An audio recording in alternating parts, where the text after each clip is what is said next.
마태복음 18장 21절부터 35절까지의 말씀입니다.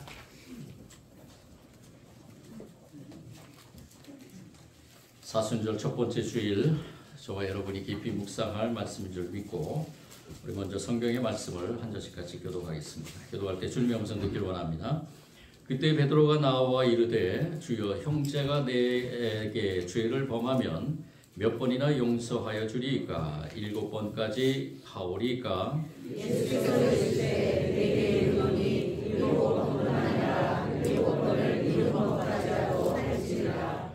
그러므로 천국은 그 종들과 결산하려 하던 어떤 임금과 같으니 결산할 때에 만 달란트 빚진 자 하나를 데려오매 갚을 것이 없는지라 주인이 명하여 그 몸과 아내와 자식들과 모든 소유를 다 팔아 갚게 하라 하니 그 종이 엎드려 절하며 이르되 내게 참으소서, 다 갚으리이다 하거늘 그 종의 주인이 불쌍히 여겨 놓아보내며 그 빚을 탕감하여 주었더니 그 종이 나가서 자기에게 백달란트를 빚진 동료 한 사람을 만나 붙들어 목을 잡고 이르되 빚을 갚아라 하매 그 동료가 엎드려 간구하여 이르되 나에게 참아 주소서, 갚으리이다 하되 허락하지 아니하고 이에 가서 그가 빚을 갚도록 보게 하거늘 그 동료들이 그것을 보고 몹시 딱하게 여겨 주인에게 가서 그 일을 다 알리니 이에 주인이 그를 불러다가 말하되 악한 종아, 내가 알리기에 내가 내 빚을 전부 탕감하여 주었거늘 내가 너를 불쌍히 여긴과 같이 너도 내 동료를 불쌍히 여김이 마땅하지 아니하냐 하고 주인이 구하여 그 빚을 다 갚도록 그를 불러들이게 적겠습니다. 너희가 각각 마음으로부터 형제를 용서하지 아니하면 나의 하늘 아버지께서도 너희에게 이와 같이 하시리라. 아멘. 우리가 지난 수요일부터 제2의 수요일이죠.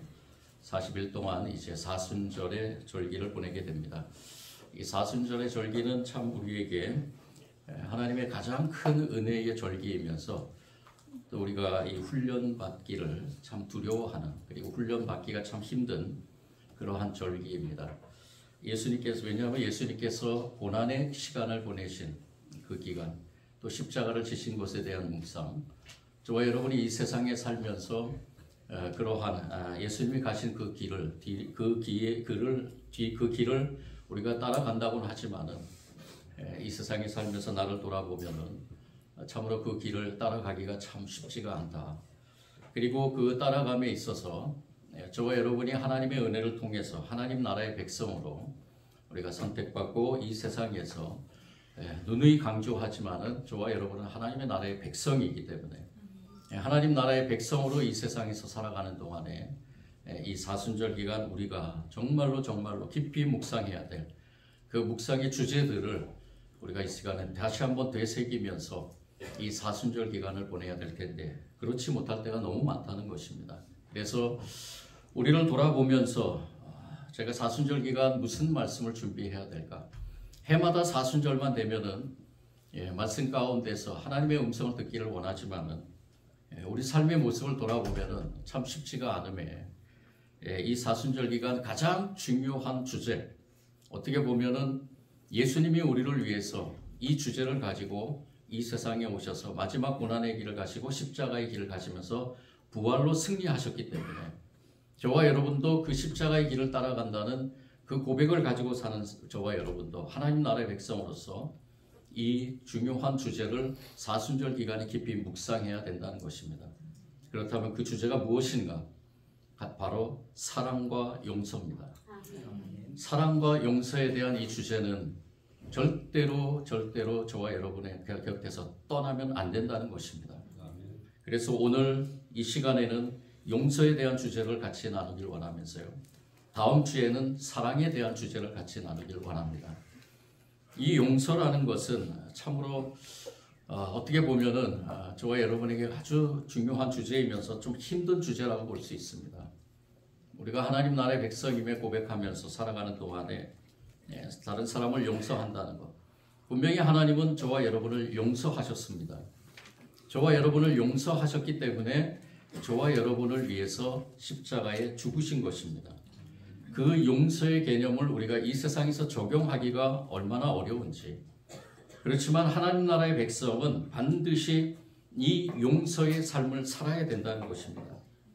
이 용서의 삶, 용서라는 것이 아무것도 아니라고 없는 것처럼 취급할 수가 없는 것이고요. 그리고 좋은 것이 좋은 것이라고 여기면서 넘어가는 그러한 것이 용서도 아니라는 것입니다.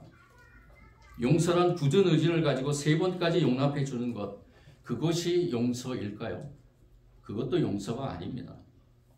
이 용서라는 이 주제, 이 사전적인 의미로 용서를 보면은 피해자가 가해자에 대한 감정과 태도의 변화를 통해서 의도적이며 자발적인 과정이며 또 쌓여가는 공격적인 마음을 가지고 복수와 같은 부정적인 정서를 버리는 것이라고 이렇게 기록하고 있습니다.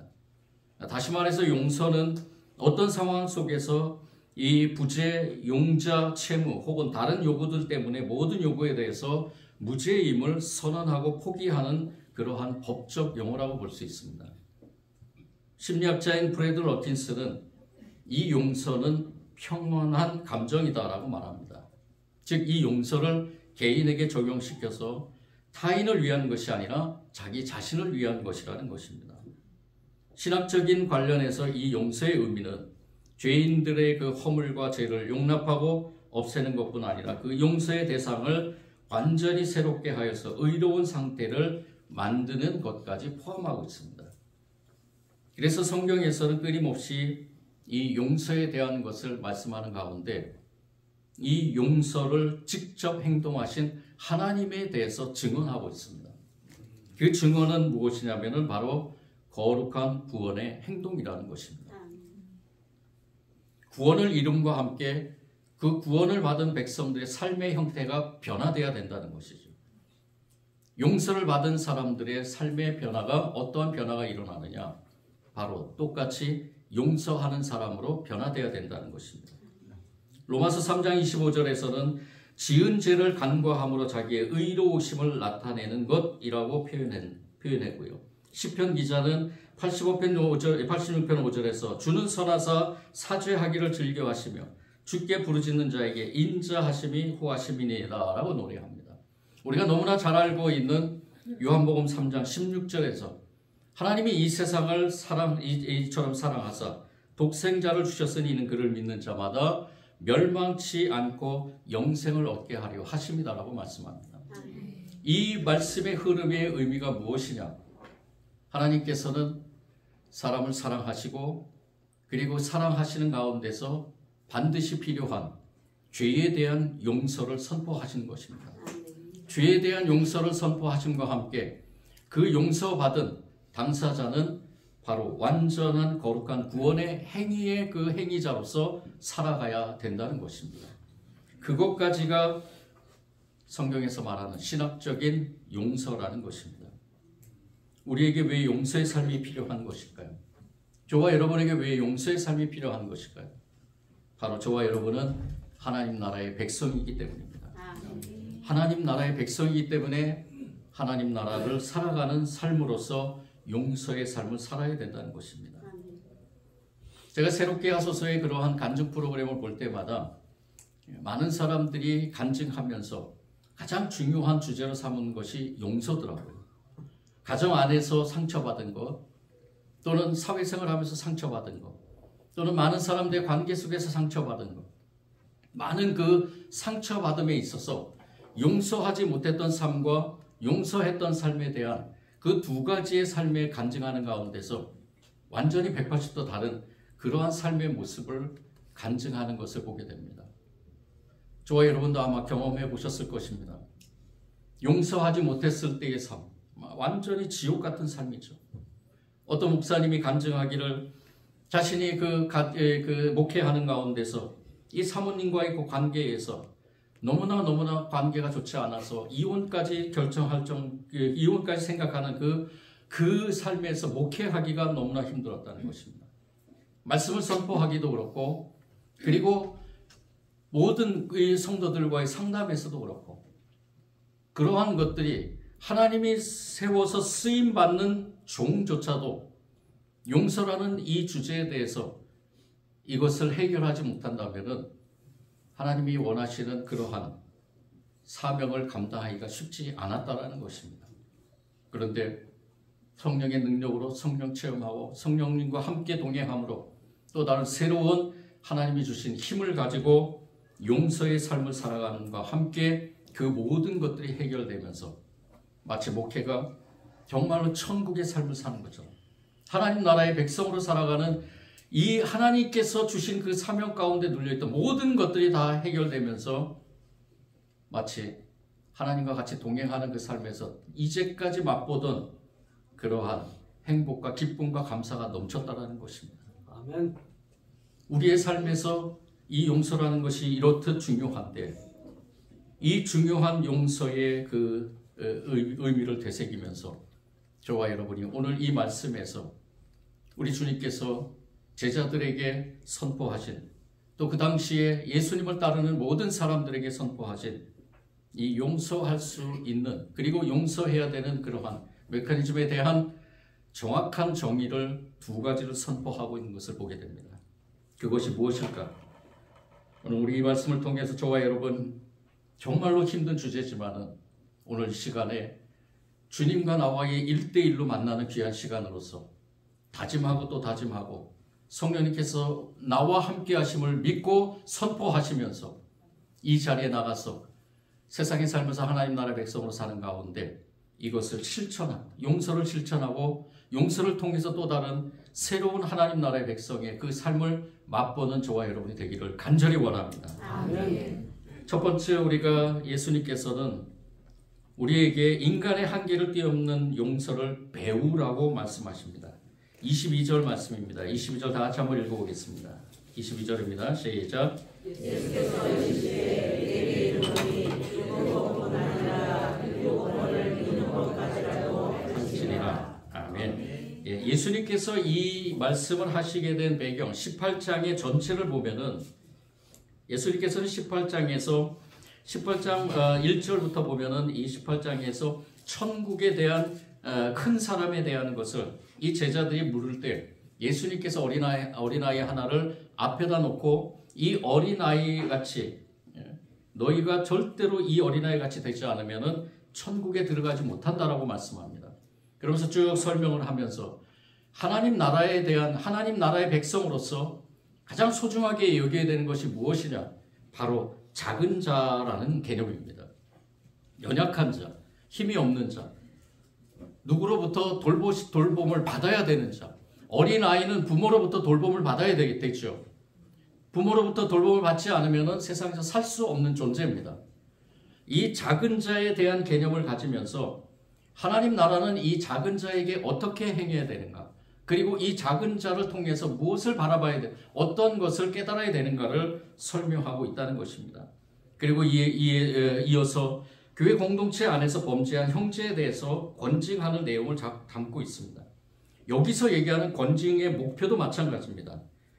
이 징벌하는 것이 아니고 돌이키기 위함이라는 것이죠. 이러한 것은 바로 작은 자, 작은 사람, 그 한 사람에게 관심을 가지고 사랑을 베푸는 하나님의 사랑에 초점을 맞추고 있는 것입니다. 이 예수님께서 선포하는 내용은 바로 그것입니다. 18장에서 선포하는 말씀은 바로 그것입니다. 하나님의 사랑, 그 하나님의 사랑은 작은 자, 연약한 자, 힘이 없는 자에게 뻗쳐 있다라는 것. 그리고 그와 함께 믿음의 연약한 자에 대한 하나님의 배려와 용서에 관한 말씀을 기록하고 있다는 것입니다. 그때 이 베드로가 예수님께 질문을 하게 됩니다. 주님, 형제가 내게 죄를 범하면 몇 번이나 용서해야 됩니까? 그 당시에 아주 보편적으로 있던 3번의 용서, 랍비들이 이 유대인들에게 가르쳤을 때는 3번의 용서를 가르쳤습니다. 3번까지는 용서하라는 것입니다. 그런데 베드로는 그것을 넘어서서 7번까지 하오리까? 라고 예수님께 말씀드립니다. 베드로의 이 심정은 무엇을 의미하는 것일까? 그래, 나는 7번까지 용서할 수 있어. 3번을 넘어서서, 랍비들이 얘기하는 3번을 넘어서서 예수님께서 많이 말씀하셨던 하나님 나라에 대한 그 개념, 여러분들도 아시지만 마태복음 5장, 6장, 7장에서 예수님께서는 하나님 나라에 대한 것을 굉장히 아주 심도 있게 말씀하셨습니다. 심령이 가난한 자부터 시작해서 이 하나님 천국의 소유를 갖는 하나님의 나라의 백성으로 살아가는 삶 가운데서 어떠한 삶을 살아야 되는가를 분명하게 아주 세밀하게 디테일하게 삶에 적용하면서 말씀하셨습니다.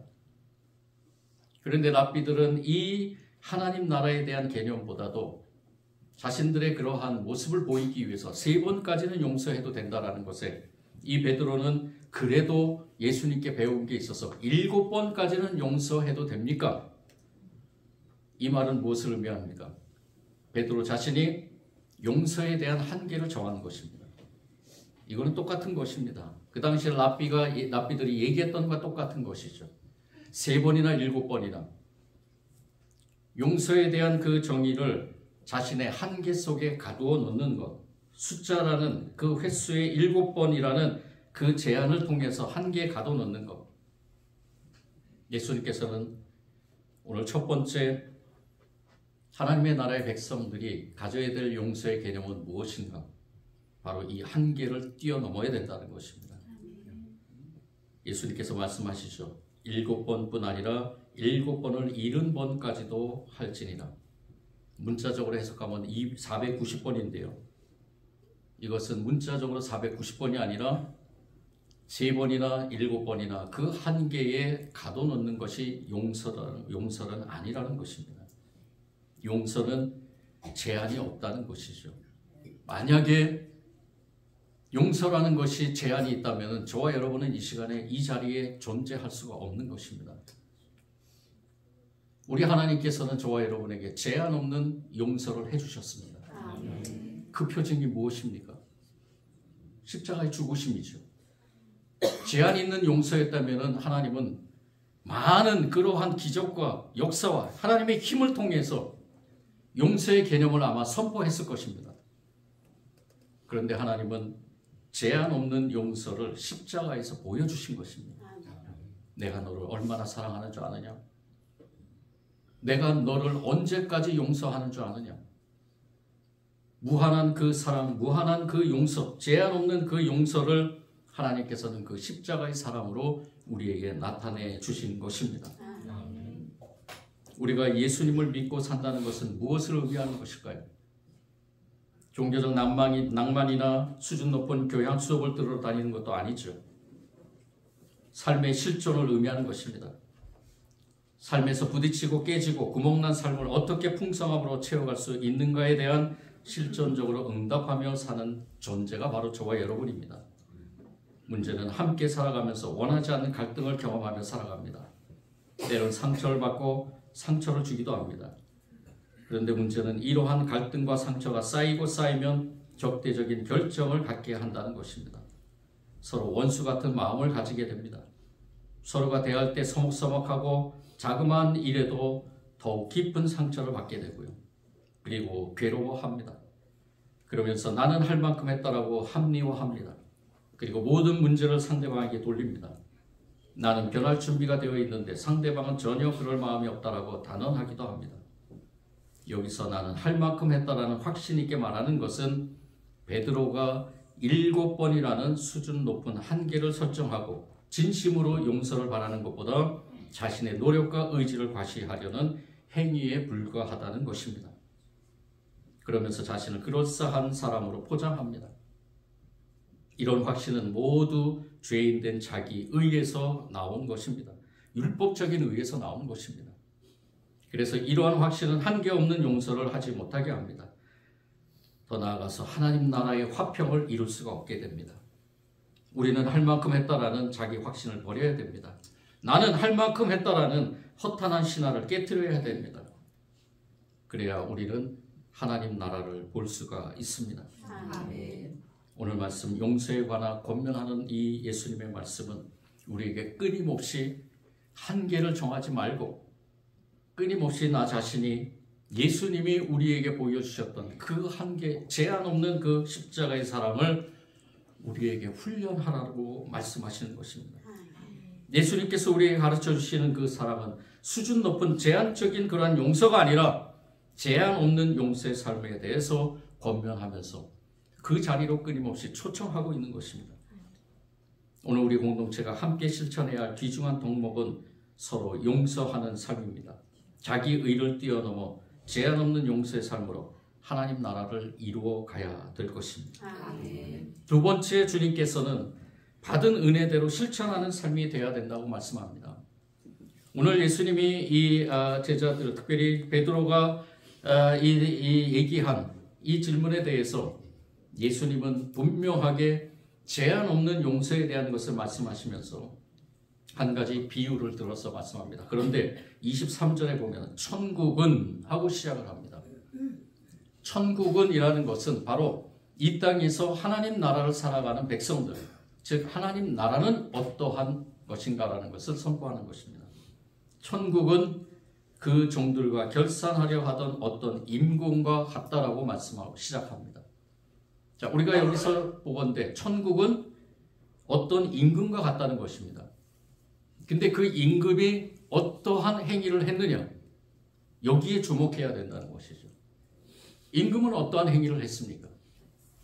임금은 아주 어마어마하게 우리가 생각할 수 없는, 저는 이 돈의 가치만을 생각해 볼 때 제가 이 돈에 대한 것을 본 적도 없고요, 가져본 적도 없고, 이 어마어마한 돈의 그 물질에 대한 빛을 진 이 참 어떻게 보면은 연약한 이 종, 작은 종, 부족한 종, 도저히 평생을 밤낮 없이 일하고 일해서 벌은 그 돈을 가지고 갚아도 갚을 수 없는 그 금액에 대해서 이 임금은 모든 것을 다 파해 주었다는 것입니다. 오늘 말씀해 보면은 이 불쌍한 이 종에 대해서 이 임금이 그 종을 불쌍히 보고 그리고 그 빛을 탕감해 주었다라고 말씀합니다. 즉 천국은 그 어떤 임금인데 그 어떤 임금은 이 빛을 진 이 종의 빛을 탕감해 주었다. 즉 모든 것을 용서해 주었다라는 것입니다. 여러분들 기억하시기 바랍니다.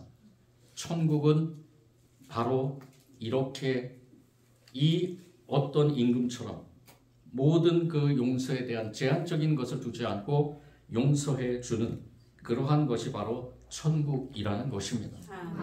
천국의 삶이라는 것이죠. 그런데 더 나아가서 거기서 예수님께서 그 비유로 끝났으면 좋은데 한 가지 더 덧붙여서 이 비유를 말씀합니다. 그 종이 나가서 28절부터죠. 그 종이 나가서 자기에게 100데나리온, 자기가 빚진 이 10,000달란트보다도 정말로 하잘것없는 그러한 빚입니다. 100데나리온을 빚진 동료 한 사람을 만나 붙들어 심지어는 목을 잡고 그리고 이 빚을 갚으라고 하면서 더 나아가서는 이 동료가 엎드려서 간구하는, 나에게 참아주소서 갚으리이다 라고 하는 그 말을 듣지도 않고 이 종이 그 동료를 옥에 가두려고 하는 그러한 것을 보게 됩니다. 허락하지 않냐고 이해가서 그 빚을 갚도록 옥에 가두거든. 이것이 대비가 되는 것이죠. 예수님께서 왜 이 말씀을 하셨을까? 예수님께서 앞에서 천국은 어느 임금과 같다, 그 어느 임금은 우리가 생각할 수 없는 어마어마한 잘못된 것을 용서해 주셨다. 그 용서한 그 어느 임금이 바로 천국이다라는 것으로 끝났으면 좋았을 텐데 그것이 아니라 이 어느 임금에게 그 용서받은 그 사람이 나가서 자기에게 작은 잘못한 그 사람을 용서하지 못하고 옥에 가두려는 그러한 행위를 했다는 것입니다. 예수님께서 이 말씀을 왜 하셨을까? 그리고 우리가 주목해야 될 것은 바로 35절 말씀입니다. 너희가 각각 마음으로부터 형제를 용서하지 아니하면 나는 하늘 아버지께서도 너희에게 이와 같이 하시리라. 너무나 무서운 말씀입니다. 내가 용서하지 못하면 하나님께서도 나를 이제는 용서하지 않겠다는 것입니다. 이 작은 것 하나도 용서하지 못한다면 하나님께서는 과연 나를 어떻게 바라보실까? 우리를 어떻게 바라보실까? 성도된 우리는 모두 은혜 받은 사람들입니다. 헤아릴 수 없는 사랑과 용서를 받은 사람들입니다. 도저히 감당할 수 없는 삶의 문제, 죄의 문제를 우리 주님께서 친히 십자가에 달리면서 해결해 주셨습니다. 모든 인생의 장애물을 제거해 주시고 시온의 대로처럼 평탄한 길을 만들어 놓으셨습니다. 우리는 모두 그 은혜를 받은 사람들입니다. 그렇다면 우리의 남은 과제는 그 받은 그 사랑으로 살아가는 삶을 살아야 합니다. 용서받은 그 모습으로 용서하는 삶을 살아야 합니다. 도저히 용서하지 못할 사람도 십자가의 그 은혜를 기억하며 불쌍히 여기는 마음으로 바라보는 눈이 있어야 될 것입니다. 저는 오늘 새벽에 예수님께서 바라바 대신에 십자가를 지신 그 상황의 모습을 바라보면서 묵상하면서 내가 바라바가 아닌가, 죽을 수밖에 없는 내, 정말로 사형 선고를 받은 나 자신을 위해서 예수님은 용서하시고 그리고 그 바라바를 대신해서 십자가를 지신 예수님의 모습, 그것을 오버랩하면서 오늘 이 시간에 이 말씀을 통해서 다시 한번 저와 여러분이 살아가야 될 그 길, 우리의 그 길이 어떤 길인가를 다시 한번 깊이 묵상하는 시간이 됐습니다. 사실 용서라는 것은 매우 불편한 진실입니다. 적대적인 감정이 있고 상처와 모욕감을 준 사람을 용서하라는 권면은 매우 불편한 진실입니다. 하이패밀리의 대표인 송기론 목사님은 이 용서에 대해서 이렇게 정의를 내립니다. 용서를 허들 경기 장애에 비유하면서 이 허들 경기에서 장애물은 넘어뜨리기 위한 것이 아니라 뛰어넘기 위한 것이죠. 그래서 용서라는 것은 용서하지 못해 넘어지라고 가르치는 것이 아니라 인간의 한계를 뛰어넘는 것이라는 것입니다. 용서는 하나님의 그 놀라운 신비를 경험하는 하나님의 성품이라는 것입니다. 필리비안 씨는 이렇게 얘기를 합니다. 용서는 하나님 은혜를 시험하는 자리다 라고 말합니다. 그는 혐오와 갈등으로 들끓고 있는 우리의 관계 속에서 용서는 하나님의 무한한 사랑과 파격적인 그러한 그 놀라운 하나님의 은혜의 정수를 맛보는 것이라고 말합니다. 그래서 그가 쓴 책에서 이렇게 정의를 합니다. 우리 인간에게 용서란 과거를 지우는 것이 아니라 오히려 미래를 독살하려는 과거를 차단함으로써 새로운 미래를 열어주는 행위다. 용서는 과거를 바꿀 수 없음을 받아들이면서 더 나은 미래를 주실 하나님을 신뢰한다는 뜻이라는 것입니다. 어쩌면 용서하지 못하는 것도 그 상처에 집착하고 있는 모습이죠. 자신의 자존심에 집착하고 있는 모습입니다. 저와 여러분은 하나님 나라의 백성입니다. 하나님 나라의 백성은 우리 안에 있는 모든 이러한 불편한 진실들에서 저와 여러분이 하나님의 은혜로서 자유롭게 평안한 기쁨을 가질 수 있는 그러한 저와 여러분의 존재임을 고백하면서 이 용서의 삶을 살아가야 된다는 것입니다. 이제 몇 번이나 용서의 주리가는 끝났습니다. 주님께서 우리에게 분명히 선포하시면서 가르쳐 주시고 훈련 받으라고 말씀하시고 그리고 저와 여러분에게 주신 은혜를 나누라고 말씀하셨습니다. 우리 용서는 자신의 의를 드러내는 한계 설정의 용서가 아니라 십자가의 그 사랑을 나타내는 제한 없는 용서입니다. 한계 없는 용서입니다. 그래서 하나님은 우리가 용서하는 교회의 공동체에 이루어가기를 원하십니다. 어떤 복음성가의 찬양에 사람이 넘치기보다는 사랑과 용서가 넘치는 교회가 되기를 원한다라는 그 찬양의 가사가 있더라고요. 우리 교회가 그렇게 됐으면 좋겠습니다. 사람이 넘치기보다는 사랑과 용서가 넘치는 교회가 되길.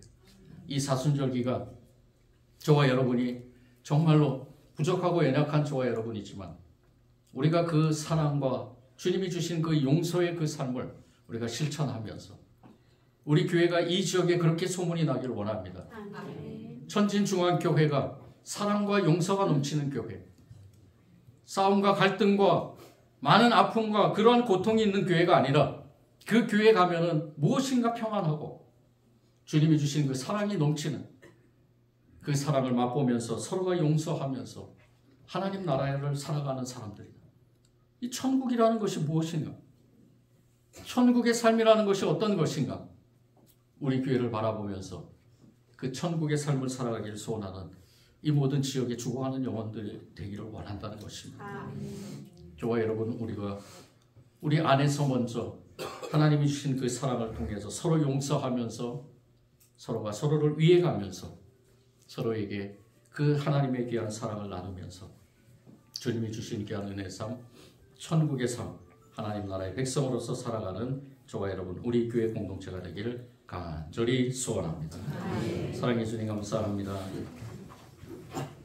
주님이 우리에게 주신 귀한 말씀 가운데서 우리가 깨달음으로 그치는 것이 아니라 삶의 자리에 나아가서 하나님 나라의 백성으로서 주님이 우리를 용서했듯이 우리도 한계 없는 그러한 용서로서 또한 그 용서를 나누는 삶으로서 주님의 그 뜻을 이루어가기를 원합니다. 성령님 우리와 함께하여 주옵소서. 참으로 힘든 명제, 그렇지만 이 용서는 반드시 우리가 해나가야 될 하나님 나라의 백성의 사명인 줄 믿습니다. 우리에게 주어진 이 십자가를 넉넉히 지고 나가게 하여 주옵소서. 예수님 이름으로 기도드립니다.